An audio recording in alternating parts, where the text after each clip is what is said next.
Yeah, we got lots to say. Now here's Bobby and Matt. In the last 30 minutes before the show started, Matt has sang What's New Pussycat and Sugar Sugar How You Get So Fly. It's beautiful. Eclectic. It's so eclectic. I think it's because my kids are home now for summer. And they're listening to Tom Jones or what? well, that's kind of that's kind eclectic. of well, the kids are listening to Tom Jones. all these different songs are coming to my head, and I've got so many different genres. And then I don't know where the What's New Pussycat Tom Jones came into. I actually sometimes I thought it was weird, didn't you, Mike? Yeah, it is kind of weird. Yeah, I was like, Tom Jones, huh? I'll wake up sometimes in the morning and go, "What's new, Pussycat?" Whoa, whoa, whoa! My wife's like, "What are you singing that song for? It's so weird, so out there." Did you ever sing?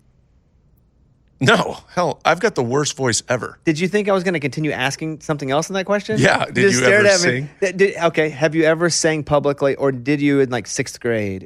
Any sort of? Oh yeah, I was Aladdin like 4th grade, bro. I was what I'm the talking lead. about. And it was one of those with like the little sweater vest or whatever they had for that was appropriate, but it looked like a Halloween costume with the little hat on. I mean, Did you sing Magic the songs? Carpet Ride. Oh yeah, dude. Magic Carpet Ride. That's Steppenwolf. Well, There's no way. Why don't you come with me, little girl, on a magic carpet? Hey, little Matt Cassel. That's the wrong show. No, Aladdin. They get on the carpet. Whatever. Yes. I can show you the world. Yeah. Yeah. So I did, and it was a little bit nerve wracking. I mean, it was my first real theatrical deal. Public school. Didn't know what I was doing, but we did have a few good rehearsals, and I felt pretty confident when I ran out there in that little Aladdin outfit. I feel like Cassel shows up to do Aladdin and starts "Inagata Davida." Honey." Just change the Like, lyrics bro, to every song. What are you doing? that's more like 70s. Like that's classic rock. Were you ever in theater? Yeah. I did Grease. Oh, as, yes. I did Who were you? Danny Zuko, John Travolta. Of course you were. Yeah, yes. Oh, yeah. Summer Lovin' had me a blast. is awesome. I did Little Shop of Horrors. Ooh, okay. Yeah. And you see that right there. You may not can see it behind the Cubs jacket down on that table. That is a #1 comedy music album, Billboard. Dude, so you are. That's my plaque. So you're in theater. We're talking about potential Broadway. No, we're not. Broadway is in Nashville. Yeah, where the bars are. That's the only Broadway. Oh, okay. You go down. Yeah, mine was very much personality driven. I'm about a C+ singer. But you're an A+ performer. I'm an A+ person Oh, with A+ personality. the double P. But yeah, so I enjoy singing for comedy purposes. And our whole album down there, #1 album, if I didn't say it, Raging Idiots is our comedy duo. It was a comedy record. And you guys do rage, by the way. I've been to the show. It's We incredible. rage so hard, we raise money for charity. That's how hard we rage. No, Because I mean, you're out there. It was a full 2.5 hours of unbelievable entertainment. Raging. And you are the headliner. Raging. Yeah. Raging. Yeah, Just we're raging. with that red guitar, just looking so good. Thank you. Yeah. Sugar, it's very sugar, real. how you get so fly. Okay, so here's what I have. We're going to call this Fan Court, and I've got 10 of these. We may have the same opinion, we may have different opinions, but we'll go first. Number 1, can you boo your own team when you're losing? 100%. And they do all the time. Are you kidding me? But what is it okay to? You get to be the judge and tell people yes or no. If you're talking to, do you allow the home team, if you're the judge, to boo their own team when losing? How bad are we losing? That means yes. I think that means your answer is yes. That's the difference. I mean, in my politically correct statement, always when I played, if they ever asked if we got booed, it was always like, look, they pay their money. They can come out and do whatever. We are an entertainment source, right? But when you're playing and you're in the second series of the game and it doesn't go well and you haven't got a first down yet and you're getting booed as you're coming off, it pisses you off. I'm not going to lie. You're at home. Do you hear it? Do you hear it? Oh, well, the whole stadium. And there's a few that start early and they want to be negative, and it's just like, come on. Are you serious right now? We're in the second series of the game. Now, not everybody is that like intense about it in terms of the fan base, but there are certain fan bases that'll get after you from the jump. Who booed the hardest home team of all the teams you played? It didn't have to be you that was getting booed, but what? Right. Kansas City, we had a few games stretched there where they could get after you, and it would be early and often unless you had some success. Now, you could change the course of how they were reacting based on a good series here or there, but if you started the game slow and didn't get off to a good start, and if you were already struggling, they were on you quick. Now, Eagles will boo the hell out of you. There's Buffalo has booed. I was in New England. This was a shocker to me. We were undefeated. I'm not kidding you. It was a season that we went undefeated during the regular season. We're playing Detroit, and it was halftime, and it was like a tied football game. And we'd blown out every opponent that year. We're coming off the field at halftime, and it was a tie ball game. They're booing. And I was like, we're undefeated. Like, we were playing the Detroit. We're going to figure out a way to come back and win the game, which we did. But at the same time, I couldn't believe that was the one that was a shocker to me. I'm okay with fans booing the home team because we have now defined the NFL as an entertainment product. It is. That's what it is. You boo at wrestling. You don't really boo at Grease, though. Like, if I sucked, no one really booed me. No, because you're there to see theater. Yeah, anyway. I guess so. But I'm okay with the booing. At times, the booing, I won't say inspires a person, but you do get to, for example, Sirianni last year, first 3-4 games, he was getting booed hard. He was jawing with the fans. Jawing with the fans, getting because in trouble for jawing with they them. were going after him so hard. Yeah. And so that makes that year even more memorable because I remember the booing and going, oh boy, is he even going to last? And then he wins the whole freaking thing. That's the crazy part about sports is from 1 week to the next, you could be the GOAT or the hero and they'll hate you, right? They can completely hate you, but you come out and put together a great performance, then all of a sudden they come back together and they respect you and it's the pride of the organization and you're the man, just like Sirianni. I mean, the year before last, they're talking about firing him at the end of the season because they went on that skid at the end of the year. And I was like, this guy just went to the Super Bowl the year before. It's just a crazy whole industry in which we work in.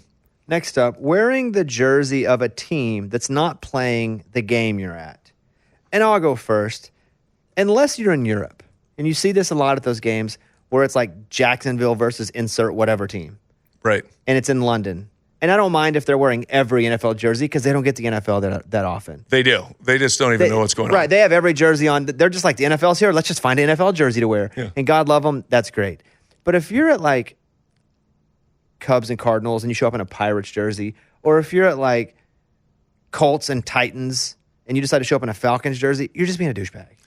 Well, I'd say there's one reason why I'd say you could accept it. Okay. And that's if that Falcons jersey that you're wearing is currently a player on the team. That's fair. And that makes sense because there is a relation. He's a fan of that player. Yeah. Okay. And But that's it. I co-sign that. But it's like you don't have to prove your fandom that you're not a fan of either one of these teams. Right. Because that's basically what you're saying. And don't be cheap. Just go get the new jersey if Yeah, you if really you like wanna wear that. a jersey. If you like that player, just go get the new two. How about leaving the game early to beat traffic? Sorry, I've done it before. Like, I've taken the kids to a few games, and I'm like, this game looks like it's over. I can beat the traffic. Guys, hey, they're probably going to take a knee here in a series. They're going to run out the clock. It's not entertaining. You're young. You're not going to remember this. Jump on. I mean, I'm not going to lie. I took the boys to the national championship game, Ohio State, Notre Dame this year. When Ohio State took that lead by, 28 points, and it was into the third, I was like, this game is over. And I was questioning leaving around midway through the third. Then Notre Dame scored, and we stayed for the rest of the game. But at the end of the day, if I can beat traffic, I'll go. I think it's okay to leave to beat traffic if A, your team is getting crushed, True. or B, neither of those teams are really your team and it's not even really a game. Right. Again, I agree there's with a that. crushing involved and there's no relationship. If you're leaving and your team is winning and it's stay. Yeah. Be there for them when they come back onto the field. It's college, they come sing the fight song. It's stay there for them. But no. Sometimes I just want to leave. It's not even about traffic. If we're just getting hornswoggled. I don't even know what that word means, but that's what it feels like sometimes being a Razorback fan. And how many times have you been to a game where the team is getting crushed at a home game, and it's early fourth quarter, and they're just emptying out? That's a bad feeling for a Basketball home team, too, especially. when you're watching your entire crowd leave. They've all given up. They're like, man. you suck today. I never thought about that. So, because I've never been in that position, because I didn't play ball at the level you did. So you would see that. Oh, yeah. See your own fans walking out and be like, oh, It's been a bad day at the office. My bad, guys. We'll do better next time. Come back. Having two favorite teams, and I'll go first. You don't have a favorite team if you have two favorite teams. Different sports, I'd say you could have. different sports for sure. But if you're an NFL fan, you're like, I'm a massive Vikings fan and I'm a massive Broncos fan. They're my two favorite teams because here's this reason and here's that reason. If you have two, it's like quarterbacks. If you have two, you don't have one. I agree with that wholeheartedly. Yeah, if you have two teams that you root for, then you don't have one. There are two teams, and you just said that. Yeah. You just said that. You can like one, but you got to love the other, and you got to rep them hard. Yeah, if you have a favorite team, it's got to be your favorite team. Right. Because favorite means I have selected one to rise above the rest. And I'm going to follow you in the off season. I'm going to see who you sign. I'm committed to the cause. How about switching teams? Because either your team sucks for a long period of time or you move cities. You're up. I'm all for that. If your team sucks for a long period of time, it is hard to kind of jump back on that bandwagon year in and year out when, like, there's no hope for the organization. We're not going anywhere. I want to be with a winner at some point and not just have to ride this wave of misery. See, I lost all the respect I had for you on the good. party. If you leave your team when times are bad, you don't deserve to have good times. And I say this as someone whose life I've spent my whole life loving teams that do not win. I was going to say, you're an Arkansas fan, right? I mean, we didn't have to go there first, but sure. I mean, it's pretty evident. It is. But, yeah. Like, we haven't won a national championship since 1964, before anybody in this room was even close to being born. In basketball, it's like our one championship in major sports, and we have it on everything. And it's like 94. And that's starting to be so far away. So it sucks. And our football team is not going to get any better anytime soon. I'm a massive Chicago Cubs fan. Until 2016, it was nothing. Right. Nothing but being a loser. So I have had losing teams my whole life. So I've stood with them, and it sucks. And it just sucks. But I will never leave. I will never have another team. But it's kind of like the Patriots fans that I used to meet for the longest period of time. They were awful. And it was at the old stadium, and they tell these war stories about going and sitting up in the bleachers that have no backs on it and getting there earlier, but they're dedicated. And then all of a sudden they come into that Brady era, and just for 20 years, pure domination. And now they're back to a certain situation now. But to hear the people that are so loyal, that, as you're saying, that will fight through all the bad years just for the hope. Yeah, just the that hope. You turn it around, and then when it does happen, it's got to be pretty fulfilling if you think about it as a fan. I don't know. It's never happened.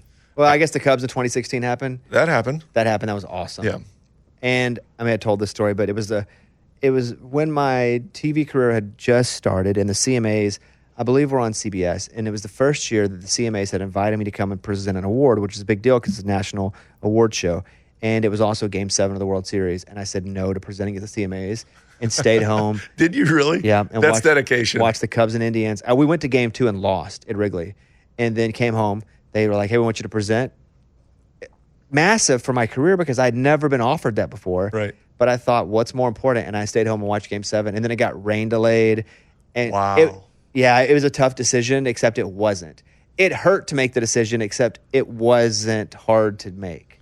Are you superstitious as a fan watching the game? Like, you have to be in the same spot, or things aren't going well, you got to move your spot, or you got to drink with your left hand instead of your right hand, whatever it might be. Because I know people, some of my friends, that if they're watching a game and they're intensely into what's going on, if their team's struggling, they have to get up and move, or move a chair, or do something. They're superstitious about that. So I don't believe in superstition, but maybe it's true, so yes. So I do it. I don't believe it affects anything, but just in case it does, I maintain if things are going well. I change if things are not going well. That's called superstition. Listen, I don't so believe. You are superstitious. No, I don't believe in it. But you change your socks. But just in case, I do have it because I've been wrong about many things before.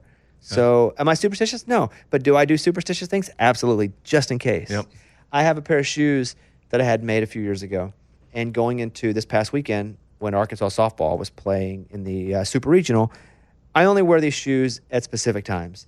They were 13-2, winning percentage of over 800 when I wear these shoes. But I have some rules behind them. I can never wear them 2 games in a row. I have to announce when I'm wearing them.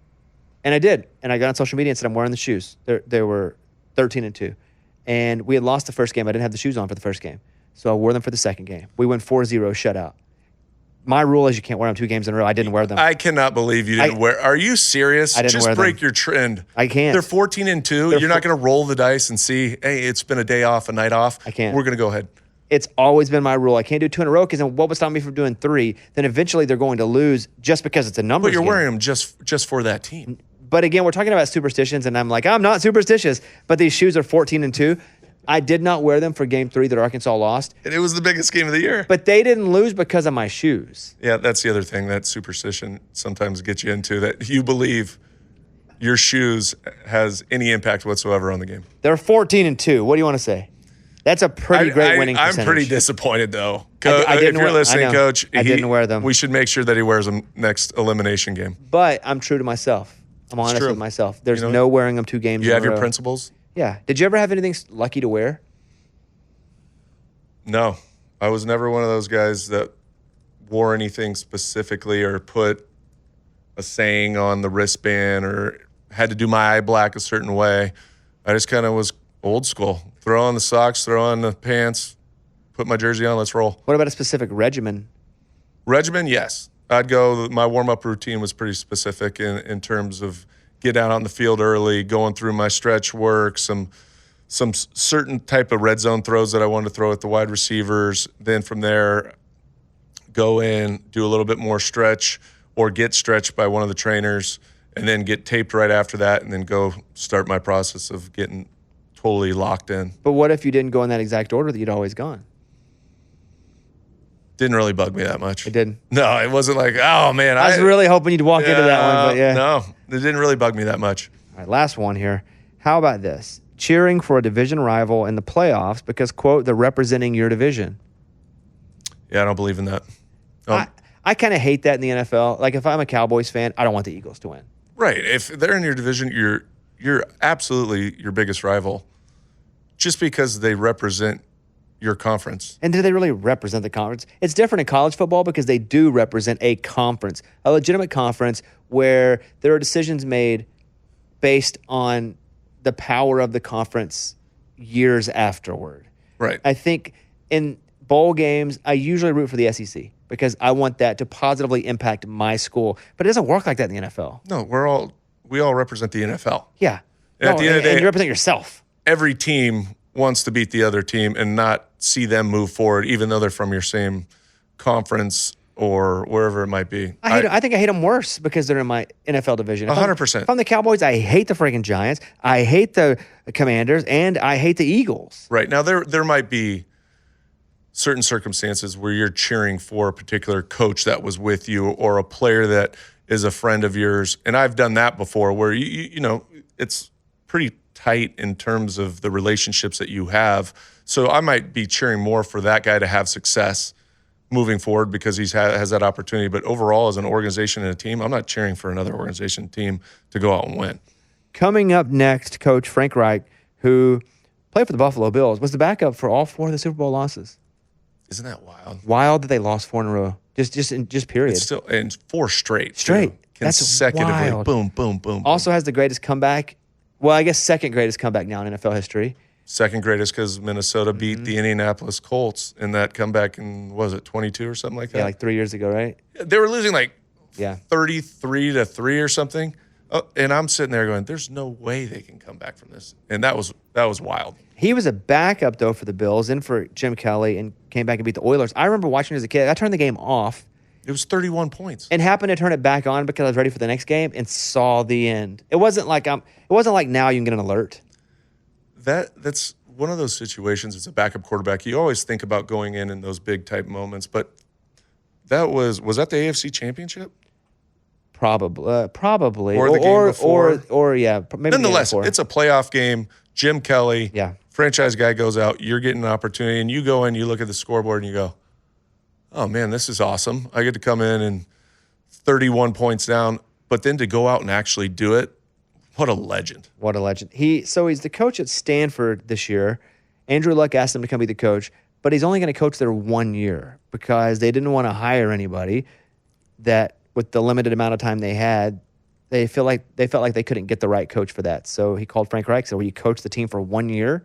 And Frank Reich said, yes, 1 year. We'll talk to him about that coming up next. Hey, Matt was saying a minute ago that he came and worked out for you in Detroit. After Detroit, what was it? After Detroit, for the Colts, after Andrew had he retired, and so I came in with the group. I think it was Brandon Weeden, Brock Osweiler, myself. Obviously, I didn't do enough in that film room to influence you to sign me, but at the same time, we sat in that meeting room together, and he was drilling me on some of there was a double mug look. What are you doing against this look? And it was great. We got to sit there, talk ball, and it was a fun experience for me. But obviously, they went a different direction. Yeah, why didn't you pick him, Coach? Why didn't you pick old Cassel over here? Hey, that was the GM's decision, not the head coach's. There you go. There you go. No, I'm just kidding.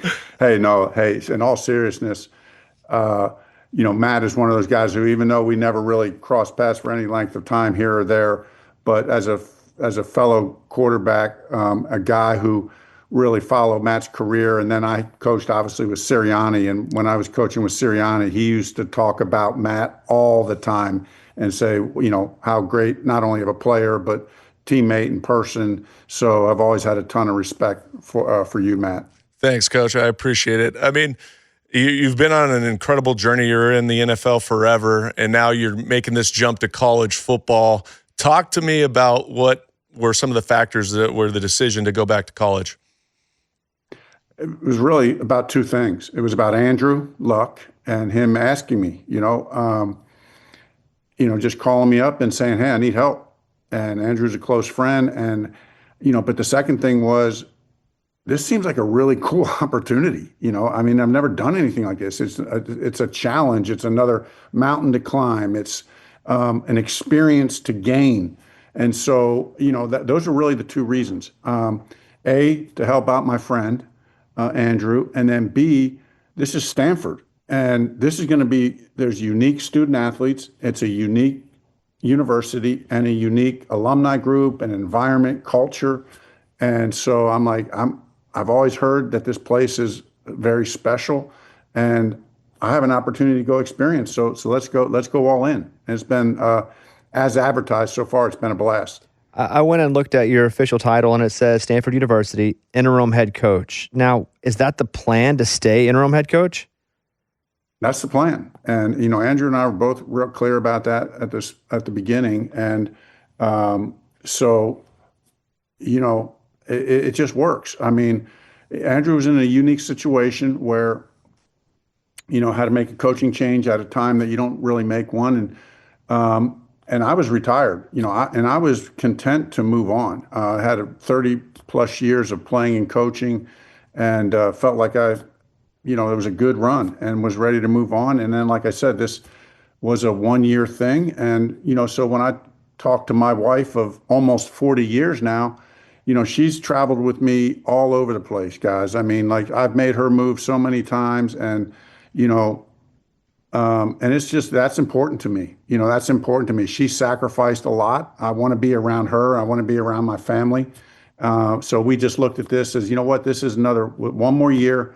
Let's go give it all we all have and go experience this, and the family will come out here, they'll get to experience it, and then we'll move on from there. When you look at college football and the landscape now and everything that's involved with the portal and NIL, and did you know what you were signing up for and what that all encompassed? I did, Matt, and that's probably one reason why I didn't want to. I wasn't necessarily looking to jump into college coaching, but Andrew made that easy in that he said, Frank, all you got to do, it's like you're going to be an NFL coach because you're only here for 1 year. No one's expecting you to recruit, because you're not recruiting kids that you would, you'll be a part of a few things here and there in conversations. But Andrew's the leader of the program. This is what's different about it. Andrew, as the GM, it's almost like he's not head coach, but as the GM, he's the face of the franchise. And there's no better face of the franchise than Andrew Luck for Stanford. And so he bleeds Stanford red. This guy, he is so passionate about this place. So he's the foundation of it. It's his vision of what he wants. I'm just one piece that can come in and help him fulfill his vision. And I can give all my experience to the players, right? They all want to, most of them want to be NFL players. So I can help there, both tell them what I think it takes, but also when it's their turn to kind of go and I'm talking to other people in the NFL, I can give evaluations of guys who I've gotten to know as a player. So, yeah, I just think Andrew's done a great job of taking all that off. Andrew said to me, hey, you don't have to recruit. You don't have to worry about the NIL. I'll take care of all that. You just go coach football. What about your staff? How does that work? Oh, man, it was crazy. I mean, like, there's no coach in the world who would say, hey, yeah, hey, come in here and you got to, like, one of the greatest joys of being a head coach is to hire your own staff. And so to have a situation where, hey, Frank, I need you. By the way, you have to keep all the staff. It's, because we start spring ball tomorrow, more or less. So we don't have time to change the staff. And I was like, whew. I said, okay. I said, well, tell me about them. And, give me your honest assessment. And Andrew went down one by one. And he talked about every guy on his staff. And I was like, all right, that's our staff. Let's go. I'm excited about it. And again, unique challenge and opportunity. But I can tell you this, as I got here, it didn't take me long to feel really good about it, to know these are not only good coaches, these are good human beings. I think everybody on the staff recognized that this is a crazy and unique situation. So let's embrace it. That's really was my approach. Hey guys, we all know that this is unprecedented in a lot of ways. So let's embrace it. Let's buy in to each other and believe in each other, and let's go for the kids' sake, for the university's sake, and everybody, of course, is on board, and we're having a lot of fun. Coach, you're also an offensive-minded guy. That's what you're known for. You're a guru in that sense. So how much input are you going to have in the offense and molding it to look like your type of offense? Yeah, well, it was funny when Andrew called, and because it took me 3 or 4 days to make the decision, talking to my wife. And then once I made the decision, spring ball started 2 days later. So there was no real time to change the offense at that. And Andrew said, hey, we'll just kind of keep the playbook from what they've had, and coaching staff knows it, and so on and so forth. So that was kind of the original plan. But then you get in here and it's like, okay, we have to do a little bit. So we have tweaked some things. And Matt, I actually think that'll be a little bit to our advantage. So especially early in the year, because people will think, and we are going to keep some of the playbook that they've had, but there will be some changes. And, I think we just have to play that to our advantage for the first 3 or 4 weeks of the season, so that the defensive coordinators of the other team they're trying to figure, well, who is Stanford going to be offensively? We can't be 100% sure. We were just talking, Matt and I, about when he was playing and going East Coast to West Coast and West Coast to East Coast and playing these games. And, you and Cal are like the only West Coast teams. You're always traveling. Like, that has got to be so difficult for the body, like to be out of rhythm like that. How do you guys combat that? Yeah, I mean, it is more challenging for sure. It takes a lot of sports science. And listen, as a head coach in the NFL for 6 years and being around, top sports science guys, but of course I was always in the East Coast for most of my career. I coached in San Diego for 3 years and Arizona for 1 year. So there is a little bit of a different philosophy going west to east than there is going east to west when you're going 3 time zones. Normally if you're going 1 or 2 time zones, you're not too worried about it. But when you're going 3 time zones, you better have a plan. So you got to have a plan. So we have a plan. I've talked with our sports science guys here. Our plan is well researched. A lot of it has to do with circadian rhythm, just getting the proper, are you going to try to adjust your time schedule? Or are you going to just try to stay on West Coast time? You just have to develop a philosophy on it, understand why to what you're doing, and because it can make a difference. And, our plan is to make that, to use that to our advantage. There is a challenge to it, but if we do it the right way, you mentally just approach it like, no, let's find a way to make this to our advantage. So that's what we're doing. Coach, you coach some great players, obviously, Andrew Luck being one of them, Phillip Rivers, another one. When you look at your team right now, how much pride do you take in the mentorship of the quarterback position, and what is the outlook for Stanford this year at the quarterback position?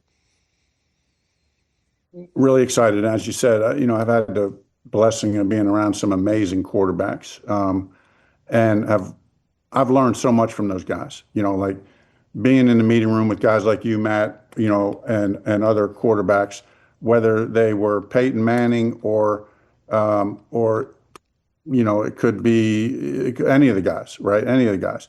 Or you take a guy like Nick Foles, who was, had tremendous dramatic swings in his career where he's an all-pro and then he's a backup, then he's the Super Bowl MVP, then he's back, so there's just it's a fun environment, and I've learned so much from all the quarterbacks that I've been with.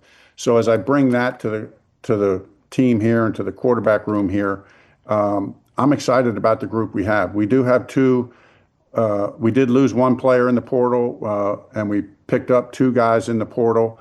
So as of right now, we'll be going into this training camp really with an open competition at the position, but excited about the room. Coach, one of my friends coaches Vanderbilt football, Clark Lee, and he talks about how rigorous the academic standards are at Vanderbilt to also play football. Stanford feels similar, except more accomplished in the football side of things. But you have to recruit a certain type of kid to go to school there, right?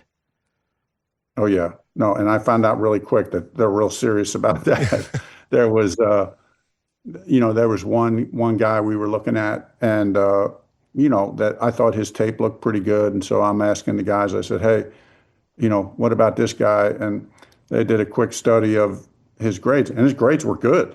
Like, and I'm not going to go into the exact details of this conversation, but they weren't by almost all standards, these grades were good grades, good GPA, but they were not good enough for Stanford. And the guy was a good player. And so I just asked the question, and I asked the question something to the degree of, well, these are solid grades, right? Yeah. I mean, there's nothing we can do. No, there's nothing. They're not good enough. Those grades aren't good enough. And so it is a smaller pool of student athlete that we can recruit. But that's, I think, one of the things that makes this a pretty cool place. Coach, when you're going into college football, you always hear people talk about there's such a difference from the NFL game to the college game, what they're running and how they operate at the line of scrimmage and all those different factors. Do you see that pretty immediately when you turn on the film and you start watching how the defensive play and also how the offensive play? I do. And I think the biggest difference is, in the NFL, you can just meet with the players all day long. I mean, there's a time limit, but it doesn't really come into play. And so you can exhaust every meeting, you can exhaust every detail and scheme and adjustment that you want to make. And in college, the rules are such that, you just don't have as much meeting time with the players. So you have to keep it more simple. It's still sophisticated. It's still at a high level, but it's not the elite level of the NFL. I mean, in the NFL, it's the best of the best. And so if you don't know how to, as you know, Matt, if you don't know how to win the game within the game, and every little nuance and change up and split and formation adjustment to try to get somebody off balance a little bit and to get some kind of tell or clue for the quarterback, and to be able to kind of work that all out, you're just not able to do that at the same level in college. Coach, I'm curious about you and Andrew Luck's relationship, because it's a bit unorthodox what we're seeing here. It has to be a good friend to call and ask, hey, Coach, will you come and do this for me? What is you guys' friendship? What is your relationship rooted in? Well, Andrew, two things, I think. One is, Andrew was coming off, obviously, a very difficult couple of years with the injuries that he had, and was coming to the end of his career and about to make a monumental life and career decision. And I just happened to be the guy in the room who was with him to help walk through that decision. And so at the same time, he was our starting quarterback. We were friends. And so when he decided to retire, it was a surprise to the world, but it was not a surprise to me. He had been talking to me about it for months, and we were just he was processing through it. And so after the 18th season, I think the other thing that drew us close together was, he had a really good year in 18 when we played together, when we worked together. We started out the year 1-5. It looked like it was not going to go well, and then we went on a run where we won 9 of 10 games, ended up, and then won a playoff game. And I think we were one of the best teams in the league by the time the season ended. And he had a phenomenal year. And he would say, maybe played his best year of football. I think he's had several really good years, but certainly in a lot of respects, one of his better years. So I think that kind of drew us closer together. The career/life decision. And then I had the unique distinction of I was able to perform the wedding ceremony for he and his wife, Nicole. Oh, wow. And, I'm an ordained minister, so they asked me to perform their wedding ceremony. So that was a pretty cool opportunity to do that as well. That's unbelievable. I didn't even know that. So you're an ordained minister. So I know when my kids finally grow up who I'm calling first, because you seem like you're great at it. It's going to be awesome. I appreciate that. When you go back to the Philadelphia Eagles, and you mentioned Nick Foles, and I thought that was such a remarkable season. You're the offensive coordinator. Was that one of the most fulfilling seasons that you had as a coach, considering what was at stake? You lose Carson Wentz late in the year or in the middle of the year, and now you have to go on a run, and you guys go accomplish what nobody thought you could do, which is go out. Well, you guys probably thought you could, but a lot of people on the outside looking in said no. But from a coach's standpoint, you get to have Nick Foles come in and you get to go prove something with him. Yeah, it was amazing. Like you said, Matt, it was incredibly fulfilling. And for me personally, after playing or coaching in 5 Super Bowls and losing the game, it was really fun to go to a Super Bowl the 6th time and win. And such an incredible experience the whole year, the game itself, and afterwards with my family who had kind of been there, my wife especially, who had been there with me through all those losses of Super Bowls. So that was special. But that Eagles team was really unique. The character of the team was so high. Carson Wentz, in his second year, literally, was having the best year. Was having an MVP season, playing as good as well as a quarterback could play. And then what Nick Foles did when he came in was just something that I don't know. It's just hard to even put into words what he did and how well the team played. Matt, you'll appreciate this. I think, and you guys can look up the stat if anybody's a stat nut and wants to see it, but like in our playoff run, our third down conversion percentage, I think, was over 70%. Oh my God. For the accumulation of 3 playoff games. It was pretty crazy. And that was Nick. And then I think the other key to that season was the offensive line. We ran the ball well, but then in the playoffs when we needed to throw it big, Nick was lights out. Final question, Coach, and it does have to do with the Eagles. Your dad was drafted by the Eagles. One, were you a big Eagles fan, and even a big Penn State fan because your dad played there too? Like, did you grow up with those being your teams? And then second of all, when you're back coaching, and Matt asked the question, was it even a little more special because of the relationship you had with the brand, with the team? Yeah, I grew up, really an hour and 20 minutes from Philadelphia. So, not that the Eagles were my team growing up, because they weren't actually. The Steelers were my team. My mom was from Pittsburgh, and so we spent a lot of time in the summers.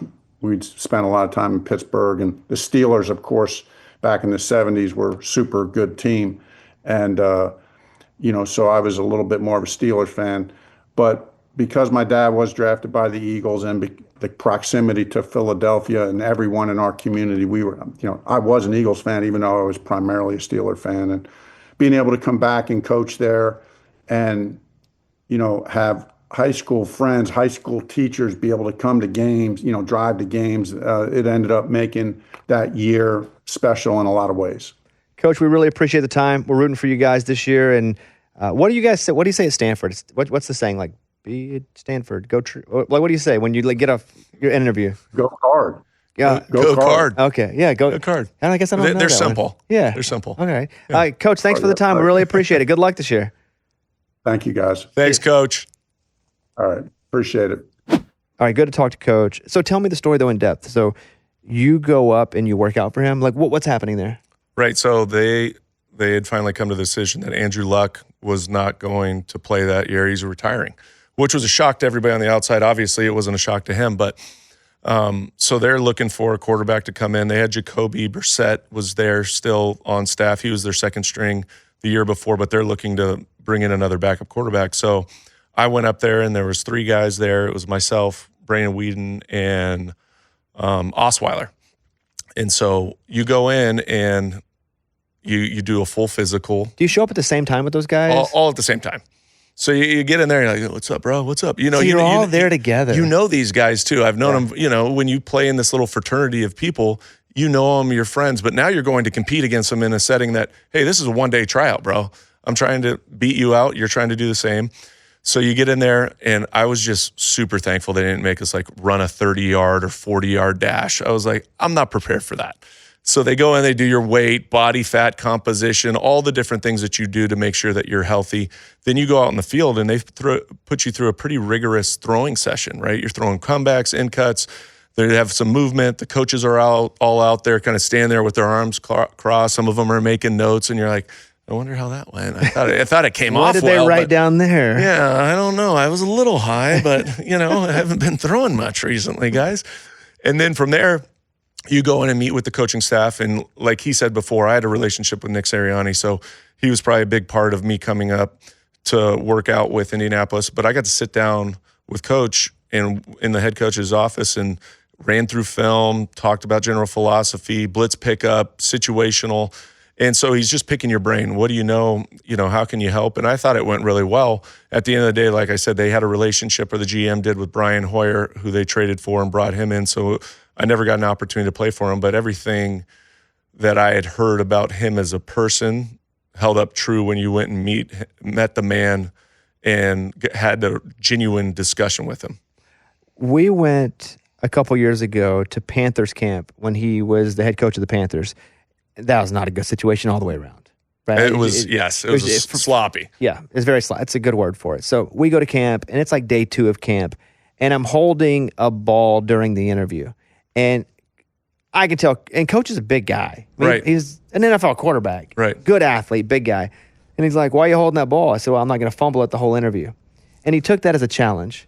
And he goes, no way. He takes his hand and swings to knock the ball out of my arm mid-interview and hits me in the nose.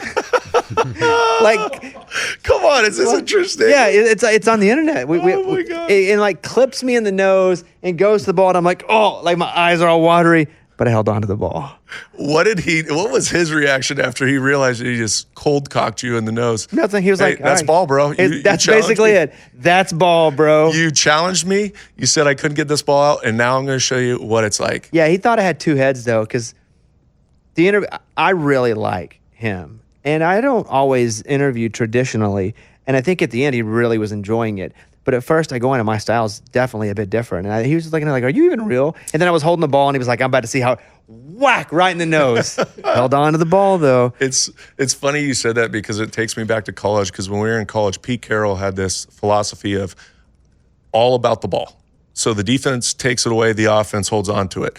If a running back or any skill set position player fumbled a ball during practice, they had to carry a ball all day long around campus to their classes, to the meeting room. And at any point, if a teammate saw him and could sneak up and strip it and take it back, they would have to run.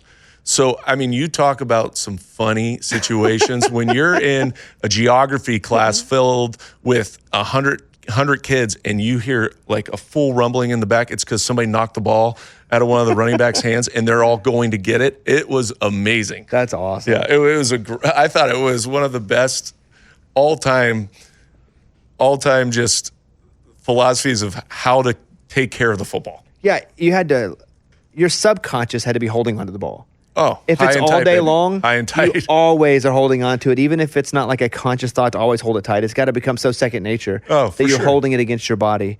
That's an interesting situation Coach has, because he's there for 1 year. I know. I didn't realize that. I just thought he had the title interim head coach, thinking that was probably going to extend based on his success. He legit is there for 1 year. Same staff, and that staff, which nobody that he brought in, and they're lame duck coaches for the most part, because whomever they hire is going to have his own staff. Like for that team, and I'm assuming they won 3 games last year, right? 3-9. I'm assuming they're going to win more than 3 games this year. But that is coming from a place of total instability in that all the coaches, they all know they're gone. Coach Wright ain't going to be there next year. Right. Because he has said it's a 1-year deal. And he was dead serious about it, too. Yes. No, he knows I'm just coming in here playing head coach for a year. But Until you can find somebody. Until you can find somebody else. And then even to look for a coach, like, are they looking for a coach during the season as he's coaching? I think that's got to be 100% what Andrew Luck is thinking. It's going to buy him time. He has somebody in there that he trusts, understands philosophically what he's trying to get done. At the same time, somebody that will hopefully mold and mentor the young coaches on the staff, maybe keep some of those guys along. But it's going to give Andrew the ability to go out and do interviews throughout the year and kind of really hone in on who they want to bring in to be the next full-time head coach at Stanford. Did you know Andrew at all? Just through competition. And I met him a few times at a few different golf tournaments and stuff. Great dude. I mean, a guy that has a great presence about him, really smart, intellectual, and just a stud on the football field. Tough as nails. Didn't always have the best offensive line, but a guy that would come and compete, and you knew you were going to get his best every single day. Thanks again to Coach, and we'll take a break and come right back. So here's my big list for the week. It's things that are lost on me. Things that are lost on me. And Is this complicated? It is not, and I'm going to tell you why. So I got a really nice gift the other day, and it was a bottle of handcrafted, limited edition, and I say hand because they wrote on it like what bottle it was. Bourbon. Oh, yeah. Like really expensive bourbon. The person really knew you. Exactly. For those that are new, or maybe you just don't know, I've never had a drink of alcohol in my life, and so I would love to drink alcohol. I just feel like it would do really bad things to me. So I have this bottle of very expensive bourbon that I can do nothing with. So the gift of expensive alcohol is completely lost on me. Right. So that's where the inspiration for this list came from. Mm-hmm. Completely lost. I do have a wine cellar, or like a wine, I don't even know what it's called. Wine fridge, wine cellar. It's something in the middle because it's a room. Cellars, if it's a room. It's a room. I'd refer to it more as a. But it's not in the cellar, though. But it is big enough to take up a whole room. No, but I can walk in. I would say it's the size of 3 showers. It's a pretty big room. I can walk in and put my arms out and still not touch it.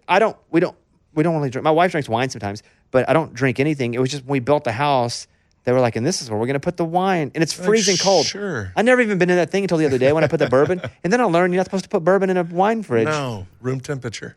Mine's cold. I prefer mine cold that I don't drink. No, I guarantee you're regifting that for sure. My name's on it. Huh? Oh, then you're not regifting. That's what I'm saying. It's like a little trophy that you're just going to put up in the room like, this is a really good bourbon that I'm never going to taste. I could re-gift it to my close friends because they would know. They think it was funny. Yeah. They would think it was funny, and they would appreciate that it's a really expensive bourbon that I was never going to use and picked them to have it. Yes. So I'd agree with that. I have 7 of these things that are lost on me. Next up, rainbows. Why, you ask? I am colorblind as crap. So I can see some of the colors, but I don't think that I can see as many colors as vividly as everyone else, because I see a rainbow and it's just like a few colors and I'm like, cool. I'm never like, wow. And I think I just don't see colors well, generally speaking. Therefore, I don't really enjoy rainbows. I can totally understand that. If you can't see the colors of the rainbow, how it's just like, exactly. My eyes are playing tricks on me. There's like a few lines up there, but I can't really see it all. Well, I'm not You can totally see the entirety of it. colorblind. Not totally colorblind, but Expensive coffee. yeah. I'm going to tell you why, because I don't drink coffee. Oh, yeah. I don't like coffee. It's a lost And art right bad there. tasting water, expensive or cheap, is the same to me. So I have friends that are like, this coffee tastes so pure, tastes so...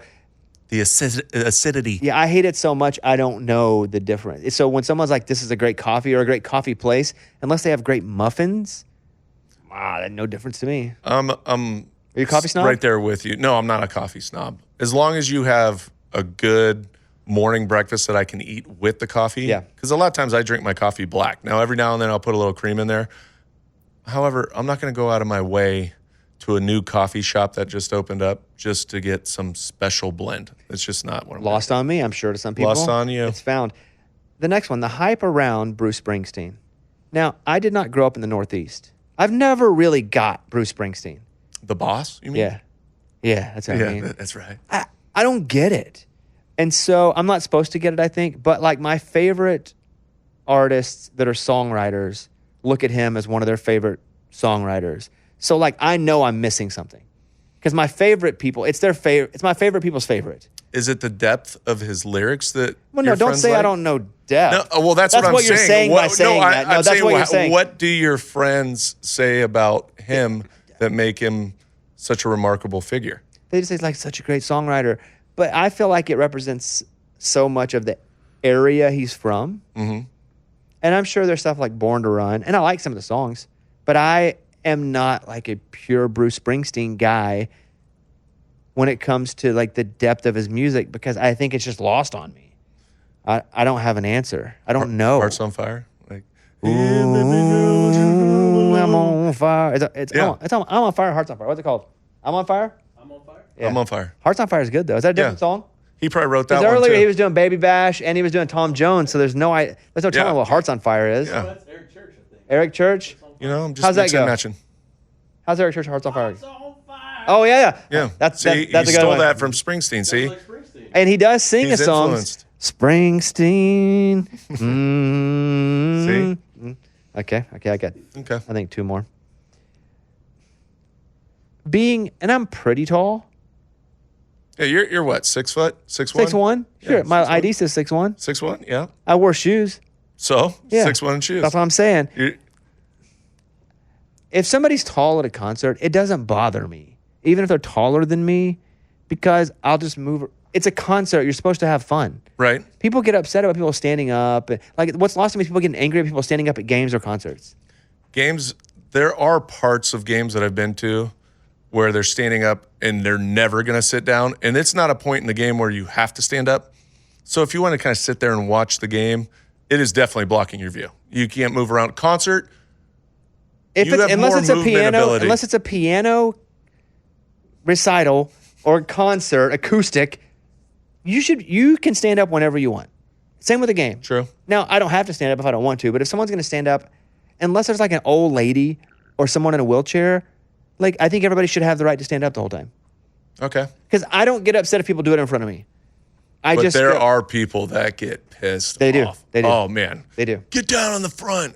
It's like I paid for a ticket and it doesn't say I can't stand, Right. so I'm going to stand. I'm going to stand. Unless it's an acoustic Springsteen show. I'm going to Hearts on stand. Fire. Two other ones. People who call running fun. Oh, I've never understood that Me ever. neither. Like, I mean- are you okay? How's this fun? The distant runners. Mike, how much do you run a week? About 45 miles a week. Wait, 40 to 45. Say, what did you just say? Yeah. Average about 40 to 45 miles a week. And that's pleasurable for you? For me, it is. I don't think it's fun. He runs 20 miles at a time. Yeah, What my, are you my doing? Sunday long run was 21 miles, How long does that take you? 3 hours. Oh. What do you get from it? And how do you not, I don't know, jump off a bridge whenever you're doing it? For me, it clears my mind. Like when I'm running, I'm not there. Like my brain is somewhere else. It's kind of like therapy for me. So in that moment, it doesn't suck for me. And then when I get back, I'm just like, I come back down and I feel good. But you need 3 hours of therapy. Couldn't you do that done like in 15 minutes? Like, what in the world, dude? You're seriously messed up. So it's good for you. It clears your mind. But my mind when I run, this is every second of me running. This sucks. This sucks. This sucks. This sucks. This sucks. This sucks. This sucks. That's me running. Or you think about, should I be breathing through my nose? This sucks. This sucks. through Breathe through my mouth? nose. This And sucks. Yeah. See, I'm like that chest for is the burning. first 2 miles. And then after that, I don't think about it anymore. I don't feel like I'm running anymore. Mike lost 100 pounds, over 100 pounds. And that's what started this all. That's amazing. I started Congratulations. walking, then I started eventually, my goal was just to be able to run a mile without stopping.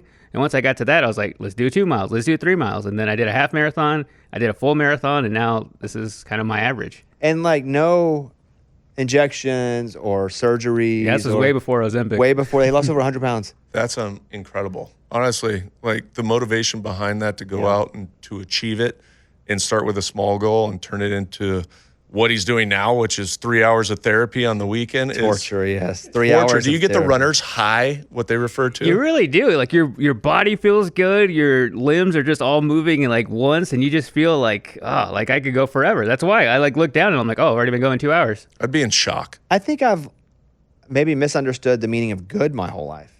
If your body feels good. It To does me, feel when I good. run, my body feels terrible. My ankles hurt, my hips hurt. I'm bored. I'm questioning it. I hate running so much. Like it's lost I'll on do me what he's sprints. saying. Me too, but I hate them. But they're quicker. They're quicker, and mentally I can grasp Yeah. those a lot easier than saying, all right, I'm just going to go for how many miles you run? 20? 20 on my long runs. No chance. A normal run, if I go like during the week, would probably be like 10 miles, which is like Crazy. under 90 minutes for me. I had my older brother the other day. He was with this group of people, and one of his acquaintances or friends was there. He's an ultra marathon runner, and so he's that's got crazy. He's got an ultra marathon coming up, and some of the guys that were there are very similar to you, where they go out and they distance run. So they're all jumping on board. Hey, I'll pace you out for the first 20. I'll pace you out. So they're all jumping, and I think they were having a few drinks. And my older brother, who's not a runner, he's getting inspired. He's like, "Hey, I'll do it," and he's like, "Really?" And he's like, "Yeah, I'll do it," not realizing he's got the last stretch of like 15 miles. And then he calls me the next day and immediately regretting that decision because now he's got to go out and get in shape. And he's not a distance runner. I'm laughing, thinking this is going to be hilarious. Ultra marathon. I don't know what they run, but they're typically 100 miles. It's 100 Yeah, miles. that's crazy. That's crazy. I've done 2 Olympic triathlons, which is at the beginning you swim a mile. You just kind of throw that in there. It's not this. I feel like I can because I'm kicking it under the car because I just said ultra marathon. An Olympic triathlon is not an ultra marathon. But it's a pretty.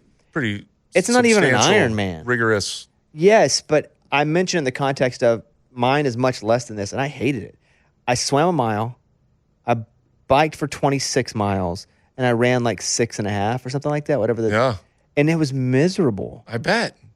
Sounds awful. Yeah, and just think about running 100 On At a least road. At least that you got to like switch it up. With the one that I did it twice. Those guys, it always fascinates me because there's something mentally they can steal their mind.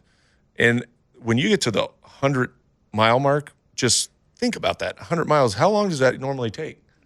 At least over a day. Yeah, I've seen people do it like day and a half, 2 days. Running straight for a It's day and a crazy. half. Wow. Let me type. How long does it take to run 100 miles? Here we go. Running 100 miles takes most people between 20 and 34 hours. Wow. Man, that's crazy. That's I don't even want to lay in bed that long. And that's the complete opposite. And that's of doing nothing. I can't even lay in bed that long as long as they take to run. it's absurd. The last thing that's lost on me is peanut butter and jelly. I hate peanut butter. I hate peanut butter so much. And so as a kid, it was all peanut butter and jelly all the time. That is true. And you get scarred from the ones that we used to have to take because it was the old school sack lunch. The jelly's kind of leaking through the bread on the top. It's all bruised. And you're just, but I do love peanut butter. Most people do. I think sane people do. And playing high school football, they always had they had Uncrustables or peanut butter sandwiches during two-a-days, and all lost to me. I hated it so much. I had to like bring my own crap. So you have never liked peanut butter? No, never. Really? No, You have yeah. a peanut allergy? No. I like almonds. I like almond butter. I like peanuts. I like butter. I hate peanut butter. Now you're getting into the I hate strange. peanut butter. You're getting into the strange. I hate You it. said you like peanuts. I love peanuts. And I love butter. You know, I've actually Have you stuck ever had peanuts. a Jiffy peanut butter Yeah, it's scoop? terrible. Like, oh man, it's like a. I've taken peanuts and put them in butter and eaten that, and that's pretty good. But do I like peanut butter? Wait, say no. that. Did you say you put peanuts in butter? Yeah. Now that's just different. I'm sorry. I wanted to see if I'm sorry. I wanted to see if I liked a peanut in butter. Turns out I do. But do I like peanut butter? Heck no. It's awful to me. Wow, that is. Yeah, that's. I've never liked it. That's definitely out there. I love peanut butter. Yeah. Well, you should. It's something that most normal people like. So, did you have peanut butter jelly when you were younger, or just always threw it out? Never ate it. I hated it. Oh, you never even had it. You never like did the Doritos. I was a little fat kid, so I loved it. I'd put the Doritos in the middle of the sandwich, squish it down. Of the peanut butter sandwich? Oh yeah, it's fantastic. Flavor profile. Would do that with bologna sandwiches and mustard. Put the Doritos in that. How good White were bread. bologna? Oh, it's perfect. Oh, Wonder Bread. Yeah, perfect. And then you had the little plastic cheese that came out, and then Yeah. bologna. Did you ever fry the bologna? My grandma did. I wasn't really trusted around the stove. No, we had the microwave. I'd throw it in there. I'd do the cheap route. Burn one side, the other side's kind of puffed up. Is that frying if it's in the microwave? Well, it's burning. It's So I it's guess, hot bologna. Hot bologna. Hot bologna. You got grease all over your microwave for 2 weeks. No, I never ate peanut butter. Were you a Miracle Whip guy, or were you Hate a best mayonnaise. food? I could have guessed that. Hate mayonnaise. Oh, disgusting. Love mustard. I think every meat is better with mustard. Mustard. Do you have a go-to like steak sauce? A1. And I'll put A1. I will put A1 on anything. It doesn't matter how good the steak is. A1 always makes it better. I do feel bad when every now and then I'm just in the mood for steak sauce, and I'll ask for steak sauce at a nice steak restaurant, and they look at you like you just blew their mind. Yeah, I have in the past taken bottles with me to restaurants. Even the small bottles, because Hey, honey, I love it so honey, much. put this in your purse. Yeah. What, your wallet? No, the A1 sauce. My wife has never had a condiment, ever. Never had a condiment? No mustard, no ketchup, no mayonnaise, no any. She hates all of them. Never had a condiment. Won't touch the bottles if I leave them on the counter. Is it texture for her, or just I've asked her that, and she said no because all the textures are different. Because Right. mayonnaise is different than mustard. But again, I don't eat mayonnaise, but there's a lot of mustard in my house because I love it, and ketchup. But if I leave the bottle and if she's cleaning the kitchen, the one thing that remains is whatever condiment I had out, because she will not even touch the bottle. she's allergic She just to sauces? hates it. Hates it. That's very interesting. I think that's it for this week. Thanks again to Coach Reich. What do you have going on this week? This week we got some tournaments going on. We got a volleyball tournament. We got some baseball for youth sports. School is officially out for summer, so entertainment of children is a big thing around our house right now. A lot of swimming outdoors, even though the weather's been kind of It's been trash. bad. It's rained all the time. It's trash. It's just all rain all We the did have about a 3-day stretch of last week, Wednesday through I'd say around Friday. That was incredible. Nice days, 75, 76. But we've gotten so many of these like storms that coming through. That just makes it miserable. Well, and the ground's always soggy and wet, so it's Soaking hard to wet. do anything. Yeah. I'm going to go and play Paynes Valley Yes, you are.